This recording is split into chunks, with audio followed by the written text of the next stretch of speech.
नमस्कार, मैं मुकुल द्विवेदी। आप देख रहे हैं द यूपी खबर। इस वक्त की यूपी के सियासत की सबसे बड़ी खबर जो आ रही है वो ये है कि प्रियंका गांधी ने कांग्रेस की ओर से सीएम फेस स्वीकार कर लिया है। इसी मुद्दे पर बातचीत करने के लिए हमारे साथ मौजूद हैं हमारे ब्यूरो चीफ सबी हैदर जी, जिनसे हम जानेंगे कि प्रियंका गांधी के सीएम फेस होने से कांग्रेस को कितना फायदा होगा, विपक्षी पार्टियों को कितना नुकसान होगा और यूपी की राजनीति में क्या नया चैप्टर आएगा। तो सभी जी, सबसे पहले सवाल आपसे यही होगा कि प्रियंका गांधी के सीएम फेस बनने से कांग्रेस को कितना फायदा होने वाला है।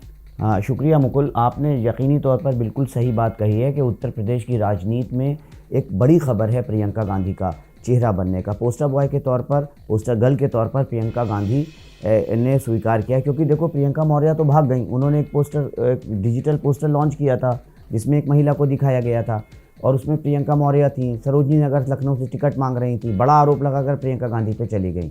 तो ये कह सकते हैं कि इस वक्त संकट की घड़ी में अगर कोई सबसे ज़्यादा है, कांग्रेस पार्टी नहीं है, प्रियंका गांधी है। क्योंकि प्रियंका गांधी इस वक्त जब उत्तर प्रदेश में चुनाव की शुरुआत हो रही थी तो प्रियंका गांधी को महासचिव बनाया गया था, उन पर जिम्मेदारी दी गई थी और एक बड़ी जिम्मेदारी दी गई थी प्रियंका गांधी को कांग्रेस में सर्वाइवल की। उन्होंने बहुत सारे एक्सपेरिमेंट्स किए। अजय कुमार लल्लू को प्रदेश अध्यक्ष बनाया, पुराने लोगों को हटाया, नए लोगों को लेकर आए, नए नारे गढ़े गए, नए कलर और थीम लेकर आए, नया एक थीम सॉन्ग लाया, लड़की हूँ लड़ सकती हूँ, नए प्रकार की राजनीति करने की कोशिश की।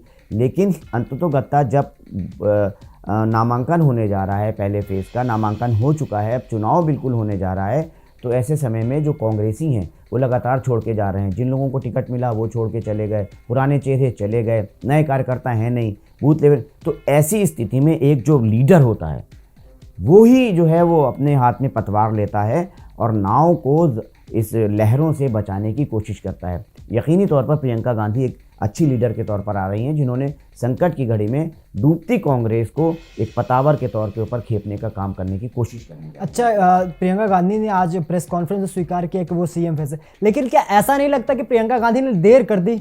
बिल्कुल देर कर दी। प्रियंका गांधी ने यहाँ तक इस ऐलान को करने में देर कर दी। यही ऐलान अगर वो 1 महीने पहले करती तो कांग्रेसी कार्यकर्ता जो हो सकता है, जो लोग छोड़ के गए हैं, भरोसा नहीं कर पा रहे थे कांग्रेस पार्टी पे, तभी तो वो गए ना पुराने लोग, तो हो सकता है उनके भरोसे को कायम करती, उनसे कम्युनिकेट करती, लखनऊ में रहती, कार्यकर्ताओं के बीच में जाती।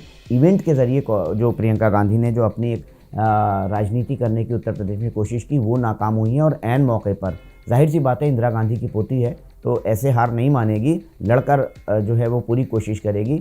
और प्रियंका गांधी का इस चुनौती को स्वीकार करने से जो आम कांग्रेसी है उसका मनोबल बढ़ेगा और कहीं ना कहीं प्रियंका गांधी कांग्रेस का वोट परसेंटेज बढ़ाने में थोड़ा सा प्लस करेंगी, ऐसा लग रहा है, ऐसा मुझे प्रतीत हो रहा है। अच्छा, अभी यूपी चुनाव में ये बात हो रही है कि जैसे सीएम योगी आदित्यनाथ गोरखपुर से चुनाव लड़ेंगे, अखिलेश यादव की बात चल रही है कि वो मैनपुर के करहल से चुनाव लड़ें, तो क्या प्रियंका गांधी भी ऐसा कुछ करेंगी कि लड़की हैं लड़ सकती हैं, तो क्या वो भी चुनाव लड़ेंगी? बिल्कुल। रायबरेली, सदर, अमेठी, इन 2 शहरों से किसी एक विधानसभा सीट पर प्रियंका गांधी चुनाव लड़ेंगी। ये जो रोड मैप है, ये पूरा प्लान उनका पहले से तैयार है। अब इन 2 सीटों पर वो समाजवादी पार्टी से जो है वो समर्थन हासिल करने की कोशिश करेंगी या किस तरीके का वो दबाव बनाएंगी, किस तरीके का वो क्या करेंगी, ये प्रियंका गांधी आने वाले समय में क्लियर करेंगी। लेकिन इतना साफ है कि अगर प्रियंका गांधी ने खुद को कांग्रेस का मुख्यमंत्री पद का फेस डिक्लेयर किया है तो आप 100% यकीन मानिए कि वो चुनाव लड़ेंगी। अच्छा, अगर प्रियंका गांधी चुनाव लड़ती हैं, आप जैसा कि बता रहे हैं कि रायबरेली से, अमेठी से, तो ये गांधी परिवार के इतिहास में मुझे लगता है ऐसा पहली बार होगा जब कोई गांधी परिवार से विधायक का चुनाव लड़ेगा। इससे पहले किसी ने, राहुल गांधी ने भी सांसद का चुनाव लड़ा है, उससे पहले संजय गांधी हो या फिर राजीव गांधी हो, वो भी एज ए सांसद और प्राइम मिनिस्टर बने। तो जो प्रादेशिक चुनाव है, क्षेत्रीय चुनाव है, ऐसा पहली बार होगा कि अगर प्रियंका गांधी चुनाव लड़ती हैं। तो प्रियंका गांधी के चुनाव लड़ने से, जो क्योंकि आप पिछले 1 दशक से देख रहे हैं कि कांग्रेस हाशिए पे चली गई है, तो क्या कांग्रेस को उससे मजबूती मिलेगी प्रियंका गांधी के आगे आने से? जो राहुल गांधी के नेतृत्व में या सोनिया गांधी के नेतृत्व में जो कांग्रेस पीछे जा रही थी, तो क्या अब प्रियंका गांधी के नेतृत्व में कांग्रेस को जीवनदान मिलेगा? देखिए, प्रियंका को अपनी जो मेहनत उन्होंने की है, जिन कार्यकर्ताओं के बीच में वो गई हैं, संगठन लेवल पे जो उन्होंने कोशिशें की हैं, मुझे लग रहा है उस पर भरोसा है। और वो पुराने लोग जो उनके साथ छोड़ रहे हैं, उसके जाने से वो विचलित नहीं हो रही हैं। तो कह सकते हैं उनको उन कार्यकर्ताओं पर भरोसा है जो अभी कांग्रेस पार्टी को उन्होंने ज्वाइन किया है, जो उन्होंने रिवाइव करने की कोशिश की है। ये बात सही है कि प्रियंका गांधी विधानसभा का चुनाव लड़ेंगी तो पहला गांधी परिवार के सदस्य होंगे जो विधानसभा का चुनाव लड़ेगा। करो या मरो की स्थिति है प्रियंका गांधी के सामने, कांग्रेस के सामने। मैं कह रहा हूँ 7 विधायक थे, 7 में अब बमुश्किल 2 विधायक बचे होंगे या 1 विधायक होंगी, मोना मिश्रा जी। तो प्रियंका गांधी यकीनी तौर के ऊपर इस अपनी जो उनकी जो पेरेंटल सीट है वहाँ से चुनाव लड़ेंगी, क्योंकि सबसे पहले 32 साल से कांग्रेस उत्तर प्रदेश में सत्ता से बाहर है, हाशिए पर है, संघर्ष कर रही है और हर साल वो 5 साल आगे की एक रणनीति बनाकर पेश कर देती है। प्रियंका गांधी को इस चुनाव में अपना वोट प्रतिशत बढ़ाना है, अपने उम्मीदवार जिता कर लाना है, अपने आप को स्थापित करना है, तभी वो आगे कुछ कर पाएंगी। और विधायकी का चुनाव वो यही सोचकर लड़ रही हैं कि शायद उनके चुनाव में कूदने से, चुनाव समर में आने से जो दूसरी सीटें हैं वो प्रभावित होंगी और कहीं ना कहीं उसका वोट प्रतिशत बढ़ेगा। अब उसके लिए वो क्या करेंगी, क्या फिर जैसे पूर्व में हमेशा से अगर हम देखें उत्तर प्रदेश के इतिहास में तो समाजवादी पार्टी ने गांधी परिवार के लिए सेक्रीफाइस किया है, लेकिन इस बार अखिलेश यादव ऐसा करेंगे? क्योंकि गठबंधन तो उन्होंने सिरे से नकार दिया कांग्रेस के साथ करने के लिए, तो क्या वो 2 सीटों पर दाव खेलेंगे या 20 सीटों पर दाव खेलेंगे? किस तरीके से कांग्रेस को वो मैनेज करेंगे, या कांग्रेस उनके पास जाएगी, कुछ उनके लिए सीट छोड़ेगी? अगर पॉलिटिकल लाइजनिंग होती है, पॉलिटिकल बार्गेनिंग होती है कांग्रेस और समाजवादी पार्टी के बीच में, उसी के बाद प्रियंका गांधी, मुझे ऐसा लगता है अगर समाजवादी पार्टी माफ़ किएगा प्रियंका गांधी के सामने अपना उम्मीदवार उतारती है तो प्रियंका गांधी को काफ़ी मुश्किलों का सामना करना पड़ेगा। जैसे आपने पॉलिटिकल लाइजनिंग, पॉलिटिकल बार्गेनिंग की बात की, तो पॉलिटिकल एक चीज़ जो सबसे बड़ी चीज़ अब अगर यूपी की सियासत में आएगी, क्योंकि मायावती भी उस उत्साह के साथ चुनाव में नहीं दिख रही हैं, तो क्या ये अगर प्रियंका गांधी ये मास्टर स्ट्रोक खेल रही हैं तो इसका सबसे ज़्यादा नुकसान किसको होने वाला है? भारतीय जनता पार्टी को होने वाला है, योगी आदित्यनाथ के चेहरे को होने वाला है, या अखिलेश यादव को होने वाला है? देखिए, ये समय बताएगा कि किसको कितना ज़्यादा नुकसान हो रहा है। लेकिन क्योंकि अभी तो कांग्रेस का जो वोट प्रतिशत है, अगर हम पिछले चुनाव में देखें तो 6 से 7% कांग्रेस को वोट मिला था उत्तर प्रदेश में। अब इस 7% में किस कास्ट ने उनको कितना वोट दिया है, कितने ब्राह्मण, क्योंकि कांग्रेस को ब्राह्मण समाज की पार्टी कहा जाता है, अगड़ों की पार्टी कहा जाता था। लेकिन अगर हम पिछले 2.5 साल के टेन्योर को देखें, अजय कुमार लल्लू के प्रदेश अध्यक्ष काल को देखें, तो कांग्रेस अपने इस ऑरा से बाहर निकली है और कहीं ना कहीं वो पिछड़ों के तौर के ऊपर भी उसने अपनी स्थिति, तभी देखिए गोरखपुर में प्रियंका गांधी की जो पहली रैली थी उसने निषादों के लिए, उसने मल्लाहों के लिए आरक्षण की बात कही थी। तो इस तरीके से प्रियंका गांधी ने लड़की हूँ लड़ सकती हूँ थीम पर मैराथन आयोजित कराई, लड़कियों में एक 40% वोट प्रतिशत दिया है। तो कहीं ना कहीं आधी आबादी भी प्रियंका को लेकर, आप यकीन जानिए ग्रास रूट लेवल के ऊपर अगर आप जाएंगे, पूछेंगे महिलाओं से, तो वो प्रियंका गांधी का नाम लेंगी। भले ही 10 में 1 महिला ले, भले ही 10 में 2 लड़कियाँ ले, लेकिन प्रियंका गांधी का नाम लेंगी। अब देखना यही होगा कि प्रियंका गांधी ने क्या जातिगत पॉलिटिकल, तो उनके टिकटों में ऐसा मुझे नहीं दिखाई दे रहा है कि उन्होंने पर्टिकुलर किसी, ये सही है उन्होंने जेंडर वाइज एक नई पॉलिटिकल स्थिति को खड़ा करने की कोशिश की है। इसमें वो कितना कामयाब होती हैं ये समय बताएगा मुकुल, लेकिन इतना तय है कि प्रियंका गांधी को इस बार सभी जाति धर्म मज़हब का थोड़ा थोड़ा वोट मुझे मिलता हुआ दिखाई दे रहा है। ये समाजवादी पार्टी के लिए भी खतरे की घंटी हो सकता है और भारतीय जनता पार्टी के लिए। आपने अजय कुमार लल्लू की बात की, उनके टेन्योर की बात की, तो जब से प्रियंका गांधी ने यूपी की कमान संभाली या कांग्रेस की कमान संभाली, ऐसा कह सकते हैं, तो उसमें देखा गया कि कांग्रेस के बड़े नेता, खासकर उत्तर प्रदेश में ललितेश त्रिपाठी, जितिन प्रसाद, अब खबर आ रही है कि आरपीएन सिंह भी जाएंगे, अदिति सिंह भी पार्टी छोड़ चुकी हैं, तो पार्टी के बड़े नेता लगातार पार्टी का साथ छोड़ रहे हैं। ऐसे में प्रियंका गांधी जो एक की ओर कह रही है कि वो पार्टी को मजबूत करेंगी, यूपी से लेकर देश में भी 24 भी वो देख रहे हैं, ऐसा राजनीतिक गलियारों में चर्चा है कि प्रियंका गांधी की ये कोशिश जो है वो 24 में रंग लाएगी। तो लेकिन एक छोर से पार्टी के बड़े नेता पार्टी का दामन छोड़ रहे हैं, वही दूसरी ओर प्रियंका गांधी बात कर रही हैं कि हम पार्टी को बहुत मजबूती दे रहे हैं, तो इनमें एक विरोधाभास दिख रहा है।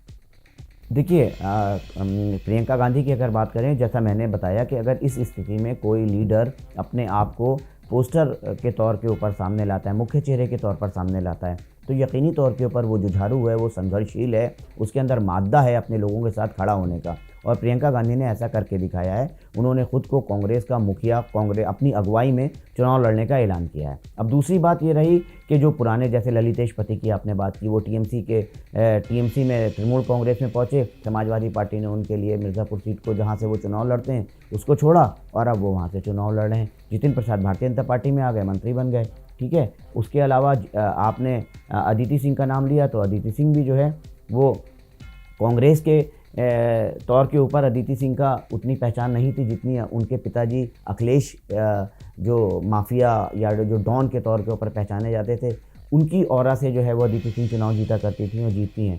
और प्रियंका गांधी ने इन सभी नेताओं को कायर नेता कहा है कि कायर नेता कांग्रेस को छोड़कर जा रहे हैं। बात अगर हम कांग्रेस की करें, कांग्रेस में कार्यकर्ताओं के फुटफॉल की करें, बात अगर हम इनके कार्यक्रमों की करें, बात अगर हम इनके सोशल मीडिया पर प्रेजेंस की करें, तो कहीं ना कहीं चीज़ें जो हैं कार्यकर्ताओं के तौर के ऊपर प्लस होती हुई दिखाई दी हैं। और अजय कुमार लल्लू की अगुवाई में जो एक संगठनात्मक ढांचा होता है, वो कांग्रेस ने 32 साल में जो खोया था, जो तोड़ा था, जो टूटा था, वो कहीं ना कहीं घर की मरम्मत जो है थोड़ा थोड़ा, मैं ये नहीं कहता कि पूरा वाइट वॉश हो गया, पूरा जो है वो अब स्लेब से जो है वो धूल नहीं गिर रही है, या कहीं पे जाला नहीं लगा है, या कहीं पर पोछा नहीं लगा है, लेकिन अजय कुमार लल्लू की कोशिशों ने उस घर को चमकाने का काम किया है। हालांकि अभी चमकने की और ज़्यादा गुंजाइश है, और ज़्यादा काम करने की चीज़ है, लेकिन उन्होंने कोशिश की है। और शायद इन्हीं कोशिशों के भरोसे प्रियंका गांधी ने अपने आप को उत्तर प्रदेश की सियासत की आग में झोंक दिया है। अच्छा, एक बड़ा सवाल निकल के आ रहा है कि अगर प्रियंका गांधी चुनाव लड़ती हैं तो शायद आपने कहा रायबरेली या अमेठी, अगर रायबरेली सदर से लड़ती है तो वहाँ अदिति सिंह पहले से हैं जो भारतीय जनता पार्टी की उम्मीदवार होंगी, ऐसा माना जा रहा है। तो क्या एक कांटे का टक्कर हमें रायबरेली सदर में देखने को मिलेगा, प्रियंका वर्सेस अदिति? बिल्कुल, मैं फिर एक बार आपसे ये कहूँगा कि प्रियंका गांधी को अगर उत्तर प्रदेश की सियासत में खुद को स्थापित करना होगा, जिस तरीके से उन्होंने अपने आप को आग की भट्टी में झोंका है, देखिए उनके पास अब पाने के लिए क्या है, कुछ भी नहीं है, लेकिन खोने के लिए एक जो प्रियंका गांधी का ऑरा था, एक जो उनका एक नाम था, इंदिरा की पोती है, प्रियंका गांधी है, आंधी है, और प्रियंका लाओ, कांग्रेस बचाओ, देश बचाओ जैसे नारे लगते थे, वो प्रियंका की अगुवाई में लगते थे। अब ये मुट्ठी जब तक बंद थी तो लाख की थी, अब ये अगर खुल गई और इसमें से कुछ नहीं निकला तो ये खाक की भी हो सकती है। तो प्रियंका गांधी का पूरा पॉलिटिकल कैरियर दांव पे लगा है। और मैं फिर इस बात को डंके की चोट पे दावे के साथ कह रहा हूँ कि अगर प्रियंका गांधी को समाजवादी पार्टी समर्थन नहीं देगी तो प्रियंका गांधी के सामने एक बहुत बड़ी चुनौती है। अच्छा, एक आखिरी सवाल आपसे कि अब तक प्रियंका गांधी की बात करें तो उन पे अवसरवाद की राजनीति करने का आरोप लगता है, चाहे हाथरस पे गई हो, चाहे वो सोनभद्र गई हो या लखीमपुर गई हो, तो जहाँ जाती है प्रियंका गांधी 2-3 दिन एक्टिव रहती हैं, फिर कहा जाता है प्रियंका गांधी सो गई, या फिर इलाहाबाद गई हो। तो क्या ये भी एक अवसरवादी मास्टर स्ट्रोक है प्रियंका गांधी के लिए, जो जैसी राजनीति करने का उन पर आरोप लगता रहता है कि प्रियंका गांधी बस अवसर खोजती रहती है, जहाँ अवसर मिला वो पहुँच जाती है राजनीति करने। सीएम योगी आदित्यनाथ ने भी कंटिन्यू उनको उस पर टारगेट किया। समाजवादी पार्टी के लिए जरूर सॉफ्ट कॉर्नर रहा, लेकिन समाजवादी पार्टी ने भी इस पर टारगेट किया कि प्रियंका गांधी अवसरवाद की राजनीति खेलती हैं, जब जरूरत होती है तो वो यूपी आती हैं, जब जरूरत नहीं रहती तो दिल्ली या आउट ऑफ इंडिया रहती हैं। तो ये प्रियंका गांधी का क्या सीएम का कैंडिडेट होना भी, चुनाव देखा तो उन्होंने खुद को सीएम कैंडिडेट घोषित कर दिया, क्या ऐसा भी है? देखिए, प्रियंका गांधी ने एक अलग तरह की राजनीति करने की कोशिश की। प्रियंका गांधी की अपनी एक टीम है, उनके अपने एक सलाहकार हैं, और प्रियंका गांधी उन्हीं सलाहकारों से जुड़ी रहती हैं। वो सलाहकार उनके लिए इवेंट क्रिएट करते हैं, चाहे एनआरसी का आंदोलन हो, वो भले किसी के लिए आंदोलन था, किसी के लिए जीने और मरने का सामान था, लेकिन कांग्रेस के रणनीतिकारों ने उसको एक इवेंट के तौर पे पेश किया। अगर हम लखीमपुर खीरी का तिकोनिया कांड करें तो उसमें भले किसानों की जानें गईं, भले उनके ऊपर बहुत सारी जो है वो चीज़ें हुई, एक बहुत अजीबोगरीब स्थिति से हमको दो चार होना पड़ा, लेकिन उसको कांग्रेस के रणनीतिकारों ने, प्रियंका गांधी के रणनीतिकारों ने एक इवेंट के तौर के ऊपर पेश किया। हमीरपुर की जिस लड़की के साथ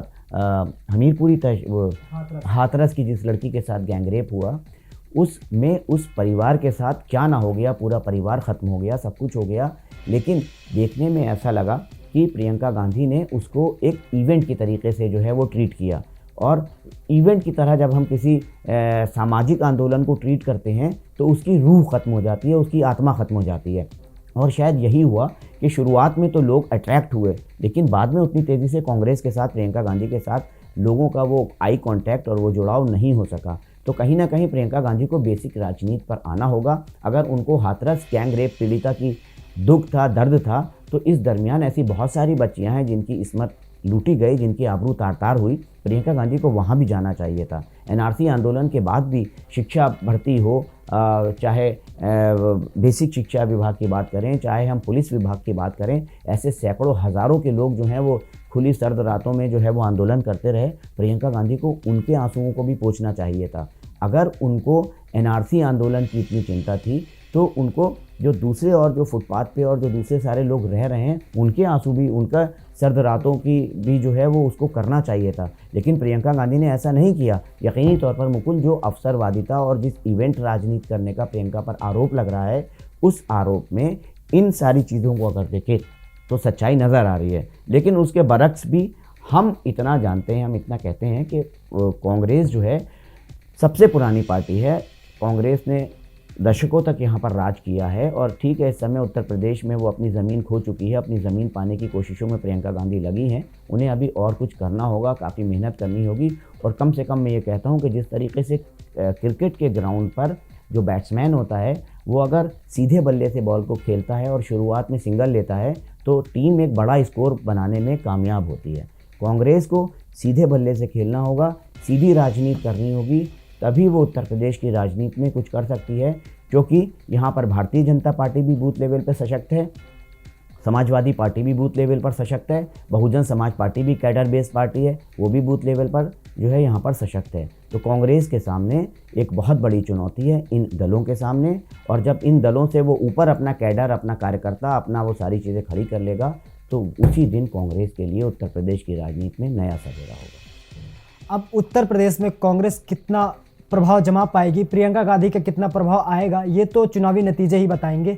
लेकिन सियासी बाजार में राजनीति के इस खेल में एक बड़ा मास्टर स्ट्रोक प्रियंका गांधी ने चल दिया है। फिलहाल आज तक के लिए इतना ही। बाकी खबरों के लिए बने रहिए हमारे साथ द यूपी खबर।